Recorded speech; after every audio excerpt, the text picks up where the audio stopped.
Shalom saudara-saudara yang dikasihi Tuhan. Berkat anugerah dari Tuhan kita Yesus Kristus melimpah di dalam setiap kehidupan saya dan saudara semua. Bapak, Ibu, dan saudaraku yang dikasihi dan diberkati Tuhan, kesempatan pada saat ini mari kita kembali menggumuli kebenaran firman Tuhan. Karena firman Tuhan adalah suluh di dalam kita melangkah di dalam kehidupan kita pribadi lepas pribadi di tengah-tengah dunia yang penuh dengan kegelapan ini. Sebelum kita bersama-sama belajar, Bapak Ibu, saudara yang dikasihi Tuhan, mari kita bersama-sama benar-benar menyatukan hati untuk kita berdoa di hadapan Tuhan, memohon supaya Tuhan boleh menjamah setiap hati pikiran kita, perasaan kita, menolong kita untuk boleh diberikan pemahaman, pengetahuan, hikmat, sehingga kita boleh mengerti apa yang dikehendaki Tuhan dengan firman-Nya saat ini. Mari kita berdoa bersama-sama. Tuhan Yesus yang baik, kami sungguh bersyukur Tuhan masih terus memberikan berkat kesempatan waktu kepada kami untuk kami boleh belajar kebenaran firman-Mu. Oleh sebab itu ya Tuhan, kami sungguh hanya berserah kepada kuasa-Mu. Biarlah Roh Kudus-Mu sungguh menolong kami, melingkupi, menjamah setiap kami, sehingga kami boleh mengerti apa yang menjadi firman Tuhan dan kami mampu untuk melakukannya di dalam kehidupan kami hari lepas hari. Dalam nama Yesus kami berdoa. Haleluya. Amin. Bapak, Ibu, dan saudara yang dikasihi Tuhan, panjenengan buka Alkitab panjenengan dari Injil Matius pasal yang ke-10 ayat yang ke-40 sampai dengan yang ke-42. Mari kita baca firman Tuhan untuk nanti kita boleh gumulkan bersama-sama. Barang siapa menyambut kamu, ia menyambut aku. Dan barang siapa menyambut aku, ia menyambut dia yang mengutus aku. Barang siapa menyambut seorang nabi sebagai nabi, ia akan menerima upah nabi. Dan barang siapa menyambut seorang benar sebagai orang benar, ia akan menerima upah orang benar. Dan barang siapa memberi air sejuk secangkir saja pun kepada salah seorang yang kecil ini, karena ia muridku, aku berkata kepadamu, sesungguhnya ia tidak akan kehilangan upahnya daripadanya. Amin. Demikian Bapak Ibu firman Tuhan yang akan kita gumulkan bersama. Dan pada kesempatan ini saya memberikan tema untuk renungan firman Tuhan, fokus kepada pengutus. Semangat bisa menumbuhkan kepercayaan diri, semangat bisa menumbuhkan sesuatu yang membuat dia untuk melakukan hal yang lebih baik lagi. Dan ini penting untuk kita perhatikan. Demikian halnya dengan Tuhan Yesus, Bapak Ibu. Di ayat yang sudah kita baca, ayat 40 sampai 42, ini merupakan semangat, motivasi yang diberikan Tuhan Yesus Kristus kepada para murid-muridnya. Kenapa? Karena para murid akan segera diutus pergi memberitakan berita sukacita atau Injil. Ini tugas yang berat. Ini tugas yang tidak gampang. Ini tugas yang penuh dengan tantangan. Ini tugas yang penuh dengan resiko. Kenapa? Karena Tuhan sebelumnya sudah memperingatkan para murid bahwa akan ada penganiayaan, akan ada penolakan, akan ada pemisah antara yang menerima berita sukacita dan yang menolak berita sukacita. Tentu para murid butuh untuk dimotivasi. Dan bagaimana Tuhan Yesus Kristus memberikan motivasi yang luar biasa kepada para murid. Jadi Bapak, Ibu, dan saudara yang dikasihi Tuhan, baik yang memberitakan Injil maupun yang menerima berita Injil sama-sama memiliki resiko yang luar biasa. Bagaimana digambarkan bahwa seseorang yang menerima Injil itu bisa dibenci oleh semua orang, bisa dibenci oleh keluarganya, bahkan bapak, ibunya, saudaranya. Dan itu tertulis jelas di dalam firman Tuhan. Jadi baik yang memberitakan maupun yang menerima kabar sukacita sama-sama beresiko. Jadi ikut Tuhan, Bapak Ibu, itu memang tidak mudah. Nek pengen mulus hidup dengan ikut setan, itu aman, Bapak Ibu. Dengan pengen sugih ngobong menyan, beres duit do teko dhewe-dhewe. Pengen sugih gampang, ngingoni tuyul dan lain sebagainya. Saudara, ikut setan mus-musan dan endingnya jangan tanya. Kalau memang panjenengan mau ikut Tuhan, harus siap pikul salib, harus siap sangkal diri, dan baru mengikut Tuhan. Itu.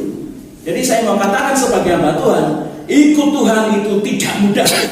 Jadi sekali lagi saya mau katakan, ikut Tuhan itu tidak mudah. Para murid, baik yang ada pada waktu itu maupun yang sekarang, yang disebutkan murid-murid Tuhan, kita harus fokus kepada pemutus. Siapa pemutus? Tuhan Yesus Kristus. Fokus ini sesuatu yang penting, Bapak Ibu. Lensa kamera ini kalau tidak fokus kepada saya, maka hasil gambarnya pun akan menjadi blur dan tidak akan tampak wajah saya yang keren ini. Keren. Sesuatu kalau tidak fokus, nyetir saja kalau tidak fokus, Bapak Ibu, itu akan tabrakan. Mengerjakan sesuatu kalau tidak fokus, hasilnya nggak maksimal. Oleh sebab itu, pemberitaan firman Tuhan, pemberitaan Injil, pemberitaan kabar sukacita ini perlu fokus kepada siapa? Pengutus. Mengapa? Pertanyaannya. Saya dan saudara, para murid-murid Tuhan, perlu fokus kepada pengutus, yaitu Yesus Tuhan. Karena tanpa fokus kepada pengutus, saya dan saudara, baik semua orang percaya, para murid-murid Tuhan Yesus, tidak akan pernah mampu untuk tunduk kepada Tuhan. Bapak Ibu dan saudara yang dikasihi Tuhan, tunduk itu artinya menyerah kepada kekuasaan orang lain. Sapa sing gelem? Yang ada naluri manusia itu adalah menguasai orang lain. Itu sudah bawaan dari sononya begitu. Saya dan saudara itu punya sisi lain bahwa inginnya tuh orang lain yang tunduk kepada saya dan saudara, ya kan? Tetapi firman Tuhan mengatakan pada sore hari ini, pada kesempatan saat ini, bahwa kita harus tunduk kepada kekuasaan Yesus Tuhan. Ini sesuatu yang sulit, Bapak Ibu. Saya percaya ini bukan hal yang mudah. Tapi tanpa kita fokus kepada Yesus Tuhan, kita tidak akan pernah bisa tunduk kepada Tuhan. Dan Bapak Ibu besok, tanpa ketundukan kepada Tuhan, saya dan saudara tidak akan pernah bisa dengan segenap hati bekerja melayani Tuhan. Yang ada hanya hanya sebuah atraksi belaka. Bukan sesuatu yang rindu benar-benar dari kedalaman hati kita mempersembahkan yang terbaik buat Tuhan. Tanpa ketundukan diri, tanpa ketundukan hati kita kepada Tuhan, kita nggak akan pernah mampu bisa melayani Tuhan dengan setulus hati. Bapak Ibu, tunduk nek suasana keadaannya gampang itu mudah itu. Tetapi dalam segala situasi, dalam segala keadaan, Yesus Tuhan Sang Pengutus mau supaya kita tetap tunduk kepada kehendak Tuhan. Tanpa sebuah ketundukan, apa yang kita kerjakan hanyalah kewajiban belaka. Tahu artinya? Kewajiban itu kan, ya wes penting wajib tak lakoni. Dengan hati kemerungsung penting harus tak lakoni. Dengan amarah yang penting sudah tak lakoni, bisa dikerjakan bukan? Padahal Tuhan mau kita melayaninya itu dengan sukacita, dengan setulus hati kita, Bapak Ibu dan saudara yang dikasihi Tuhan. Tidak hanya sekedar kewajiban melayani Tuhan, yaitu sebuah panggilan hidup, style kita, gaya hidup kita, orang percaya, murid-murid Tuhan. Bapak Ibu dan saudara yang dikasihi Tuhan, mari kita benar-benar sebagai murid-murid Tuhan punya rasa yang mau tunduk kepada Tuhan. Oke, sekarang saya mau bertanya kepada Bapak Ibu, apa alasan kita harus tunduk kepada Tuhan? Saya menantang Bapak Ibu untuk mengintrospeksi hidup panjenengan hari ini. Saudara, tamparan Tuhan itu bukan karena usaha kita bangkrut. Teguran Tuhan itu bukan karena sakit penyakit yang tidak sembuh-sembuh. Teguran Tuhan itu tidak selalu persoalan yang datang terus silih berganti dalam hidup saya dan saudara. Tapi hajaran teguran keras Tuhan adalah ketika hidup saya dan sadar masih di dalam dosa, tetapi Tuhan masih terus memberkati panjenengan. Mari selidiki panjenengan hidup panjenengan. Introspeksi kehidupan panjenengan sampai hari ini, apakah hidupku sudah berkenan di hadapan Tuhan? Apakah hidupku sudah benar-benar mampu mengasihi orang lain seperti mengasihi diriku sendiri? Bapak Ibu, munafik kalau kita sudah mengatakan iya saya sudah mengerjakan itu. Saya percaya tidak ada satupun yang bisa melakukan itu dengan sempurna. Banyak dosa yang terselubung yang sudah kita kerjakan, yang itu menyakiti perasaan Tuhan, menyakiti hati Tuhan. Tetapi meskipun kita dalam keadaan berdosa, Bapak Ibu, Tuhan selalu datang dan memberikan kekuatan. Aku mengasihimu. Aku mengasihimu. Ayo bangkit anakku. Jangan terus terpuruk di situ. Bangkit. Lakukan hal yang baik untukku. Tuhan tetap memberkati kita, baik berkat jasmani maupun berkat-berkat rohani yang tidak pernah berhenti dalam hidup saya dan saudara. Ini sebuah tamparan, saudara. Ini sebuah teguran kalau kita mau peka melihat suara hati Tuhan. Kenapa aku yang seperti ini, yang masih berdosa begini, masih terus diberikan kebaikan dan kebaikan oleh Tuhan, masih terus mendapatkan berkat-berkat Tuhan? Harusnya kita itu loh Bapak Ibu, mbok yo bisa rumangsa. Dadi wong Kristen ku mbok yo bisa rumangsa ngoten. Hidup panjenengan yang tidak begitu setia, hidup panjenengan yang tidak menjadi orang yang benar, masih terus hidup dalam dosa, masih saja Tuhan kasih dan Tuhan berkati. Jadi apa alasan kita untuk tidak tunduk kepada Tuhan? Apa Bapak Ibu? Tidak ada alasan bagi kita untuk tidak tunduk kepada Tuhan. Oleh sebab itu mari saya rindu kita semua murid-murid Tuhan, kita semua orang-orang percaya memiliki sikap tunduk kepada Tuhan. Mengapa? Supaya kita benar-benar tulus melayani Tuhan. Apapun yang kita kerjakan, meskipun orang lain tidak melihat Bapak Ibu, walaupun pelayanan jenengan tidak dimimbar, tidak dilihat orang, tidak dilihat masa Bapak Ibu, tidak dilihat jemaat, kerjakan dengan setulus hati. Kenapa? Karena kita tunduk kepada Tuhan. Karena Tuhan sudah melakukan yang luar biasa dalam hidup panjenengan, menerima hidup kita, mengasihi kita dengan sempurna. Gitu? Kasihan kepada saya dan saudara dengan sempurna. Ketundukan yang sejati itu Bapak Ibu, boten transaksi. Tahu maksud saya? Ketundukan yang sejati itu bukan sebuah transaksi. Transaksi itu adalah di mana ada negosiasi, di mana ada menguntungkan, oke, deal. Iya kan? Walaupun tidak menguntungkan bagi kita seakan-akan demikian, tetap kita mau tunduk kepada Tuhan. Karena pasti yang baik sudah Tuhan siapkan. Mari kita tunduk tanpa ada alasan apapun, tanpa banyak seributannya, tetaplah tunduk kepada Tuhan. Mengapa? Karena Tuhan begitu mengasihi saya dan saudara. Jadi Bapak Ibu dan saudara dikasih Tuhan, ketundukan yang sejati itu bukan transaksi. Kalau transaksi adalah di mana ada negosiasi, oke, kalau itu menguntungkan kita baru deal, gitu. Tetapi ketundukan kita kepada Tuhan itu bukan transaksi. Apapun yang terjadi, tidak ada alasan, tidak ada seributannya, kita harus tetap mutlak tunduk kepada Tuhan. Mengapa? Karena Tuhan sudah begitu sempurna di dalam mengasihi dan saudara. Kalau kita bisa hidup saat ini saudara, wow, itu berkat yang luar biasa. Kalau kita masih bisa bernafas dengan luar biasa tanpa ada oksigen selang yang rentel begitu, itu sudah luar biasa. Amin. Melayani lebih sungguh, melayani lebih sungguh.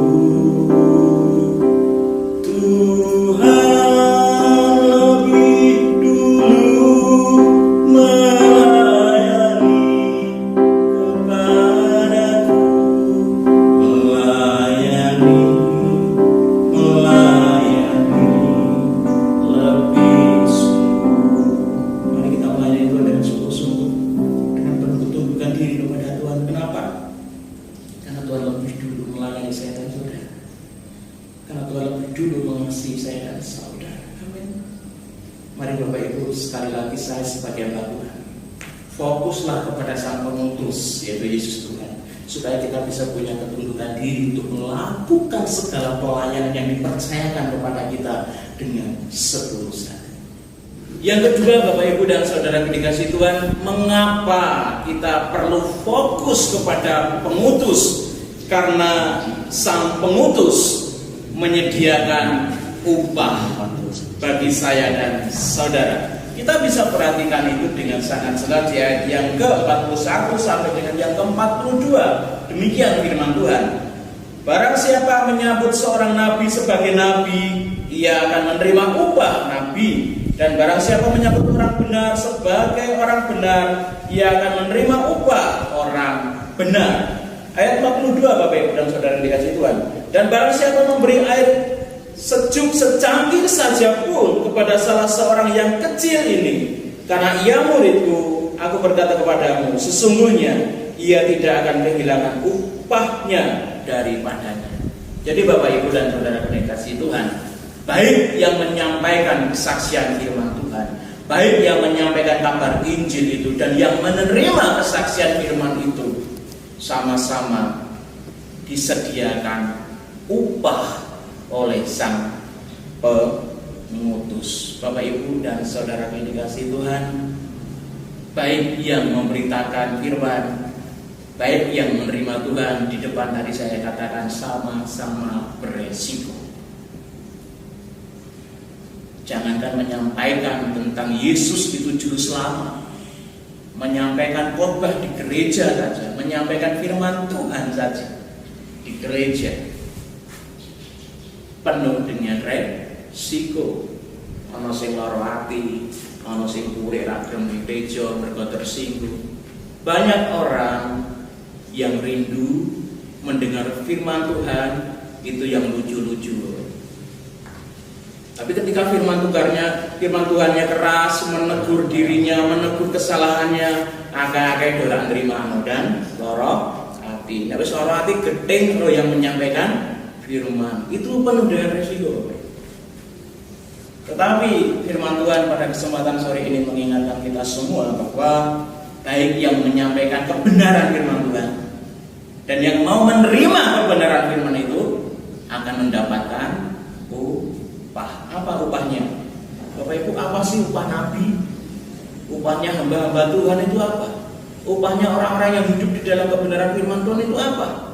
Mari kita perhatikan di pasal yang ke-10 ayat yang 32 dan 33, Bapak Ibu. Kita naik ke atas. Saya akan baca untuk kita semua. Setiap orang yang mengakui aku di depan manusia, aku juga akan mengakuinya di depan Bapakku yang di surga. Upah seorang nabi, upah orang yang hidupnya benar dalam firman Tuhan, hidupnya akan diakui Tuhan. Amin. Untuk apa? Setiap orang yang memiliki kekayaan, memiliki seluruh dunia ini, tapi pada akhirnya Tuhan nanti, kowe sopo, aku ora kenal kowe, minggir. Apakah itu tidak sangat memilukan hati? Jadi upah seorang nabi, upah orang yang benar adalah diakui Tuhan. Ketika hari penghakiman tiba, kita diakui, iya itu anakku, iya itu kekasih hatiku. Betapa itu sungguh menjadikan sukacita yang sempurna dalam hidup saya dan saudara. Jangan sampai kita lelah melayani Tuhan, jangan sampai kita setia yang melayani dari Gusti. Ini ketika hari penghakiman tiba, Tuhan berkata, aku tidak mengenal. Sangat menyakitkan. Apa upah yang selanjutnya? Upah bagi seorang nabi, upah bagi orang yang benar, Bapak Ibu. Ada penghiburan, ada kekuatan yang daripada Tuhan, Bapak Ibu. Jadi upah, mari kita jangan berpikir upah itu duit, materi, mau di Bapak Ibu. Oke lah, kita semua tidak bisa hidup tanpa duit dan materi ya. Tetapi yang dimaksudkan Tuhan bukan upah secara yang seperti itu mau. Terlebih adalah upah penghiburan dan kekuatan. Bagaimana menjadi seorang nabi itu nggak gampang, Bapak Ibu. Menjadi seorang hamba Tuhan itu tanpa Tuhan memberikan penghiburan dan kekuatan, dia akan tidak akan mampu melanjutkan tugas dan tanggung jawabnya. Kenapa? Karena menjadi seorang hamba Tuhan, seorang nabi, pemberita firman Tuhan, pemberita kesaksian itu nggak gampang, penuh resiko dan penuh dengan tantangan, Bapak Ibu dan saudara yang diutus Tuhan.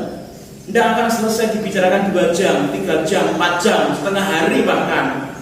Bagaimana menceritakan tantangan-tantangan yang dihadapi hamba-hamba Tuhan, Bapak Ibu. Oleh sebab itu, kalau ada jemaat yang masih punya pikiran penak pendeta kalau kerjanya peng papat sesasi munggah mimbar, saya harap Anda bertobat saat ini juga. Anda tidak pernah melihat apa yang dikerjakan oleh para pendeta-pendeta Bapak Ibu. 24 jam kami standby untuk melayani jemaat Tuhan. Ngomong ngopo dibayar larang-larang, kerjanya sampai 4 seminggu ya kok, atau sebulan ya kok. Saya harap Anda bertobat. Jadi upload dari pendeta itu. Makanya sekolah-sekolah teologi aku paling-paling daftar itu 10, 12 beda kan sekolah pendaftaran ya kan, walaupun mahal, saling berebut masuk ke sana karena memang berat menjadi panggilan untuk menghidupi panggilan sebagai seorang hamba Tuhan. Oleh sebab itu Bapak Ibu, Tuhan benar-benar sudah menyediakan upah, yaitu upah kekuatan dan penghiburan, saudara. Jadi ini upah yang luar biasa, sehingga seorang nabi ini akan tetap mampu bertahan melakukan tugas dan panggilannya untuk memberitakan firman Tuhan. Nabi itu apa sih Bu, Pak, saudaraku? Nabi itu saya ibaratnya corong. Jadi ada corong. Jadi corongnya Tuhan. Jadi suaranya Tuhan itu dihantarkan kepada umat manusia. Ya, Nabi hamba Tuhan itu hanya corongnya Tuhan. Saya harus bilang apa ya, seperti itulah keadaan hamba Tuhan, Nabi. Jadi kalau jangan tidak suka corongnya Tuhan, ya sama halnya dengan tidak suka yang di belakang corong itu, yaitu Tuhan sendiri. Apa upah yang selanjutnya Bapak Ibu dan Saudara yang dikasihi Tuhan? Sukacita Bapak Ibu. Apa? Mari kita perhatikan ayat yang ke-40. Barang siapa menyambut kamu, ia menyambut aku. Dan barang siapa menyambut aku, ia menyambut dia yang mengutus aku. Bapak Ibu. Kebahagiaan, kegembiraan, sukacita seorang pemberita firman, seorang hamba-hamba Tuhan adalah bagaimana dia diterima oleh orang lain. Ini sebuah sukacita, Bapak Ibu. Diterima bukan hanya wadahnya niki, tidak hanya raganya.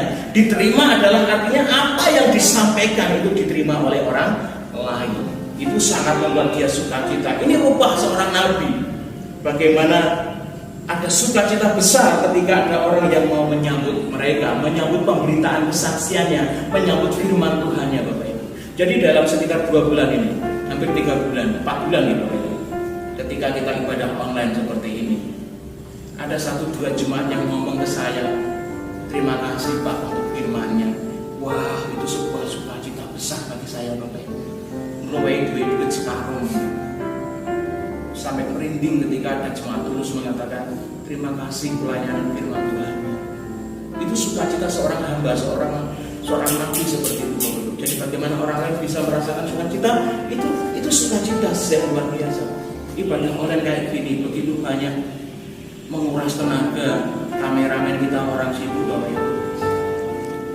Kameramen kita ini tidak bayaran, dibantu anak muda kita yang luar biasa. Saya pikir kita harus patut memberikan apresiasi pada mereka. Mereka terus memberi yang terbaik buat Tuhan dengan segala keterbatasan peralatan yang ada. Firman Tuhan itu tersampaikan dengan luar biasa. Tanpa mereka dikirakan Roh Kudus, kita tidak bisa sampai seperti saat ini. Ibu Bapak dan Saudara yang dikasihi Tuhan, mengucapkan terima kasih kepada memberikan sukacita yang besar kepada kami, kepada teman-teman muda, kepada Pak Buni dan kepada cerita memberikan segala sesuatu Tuhan kepada kita. Ya, sukacita itulah upah orang-orang yang melayani Tuhan, dan itu pun akan dialami oleh orang-orang yang menerima kebenaran firman Tuhan. Sukacita, kita tidak memungkiri bahwa ada berkat jasmani juga yang dialami, yang diterima oleh pemberita-pemberita firman Tuhan dan juga yang menerima firman Tuhan. Berkat jasmani itu ya bisa macam-macam Bapak Ibu. Dan saya mau spesifik mengatakan berkat jasmani itu adalah berkat kemampuan untuk bisa menikmati dan menjalani apa yang Tuhan izinkan ada dalam hidupnya. Ini berkat jasmani Bapak Ibu. Tidak semua pemberita firman Tuhan itu kaya-kaya, ya kan? Wah, kalau firman Tuhan bicara upah, bicara materi, Bapak Ibu, hamba Tuhan sugih-sugih kabeh. Tapi tidak demikian. Ada juga hamba Tuhan yang mengalami sakit penyakit, tidak kebal dengan penyakit, Bapak Ibu hamba Tuhan. Jadi berkat secara jasmani itu adalah berkat kemampuan, bagaimana dia bisa menikmati benar apa yang sudah Tuhan berikan dalam hidupnya. Bapak Ibu apa? Berkat secara rohani adalah dibela Tuhan, disertai Tuhan, dipelihara Tuhan, diberi kuasa oleh Tuhan, diberikan hikmat oleh Tuhan. Dan berkat-berkat ini pun akan sama diterima oleh para orang-orang yang menerima pemberitaan kesaksian firman Tuhan.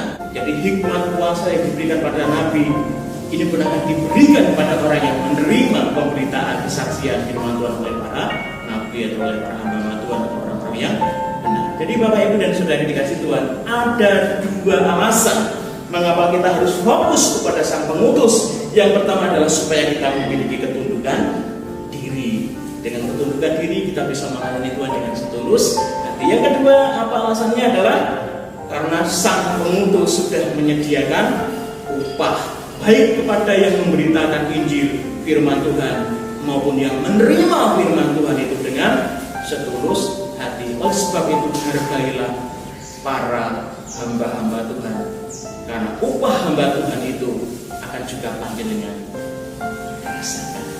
Haleluya. Amin. Tuhan Yesus memberkati.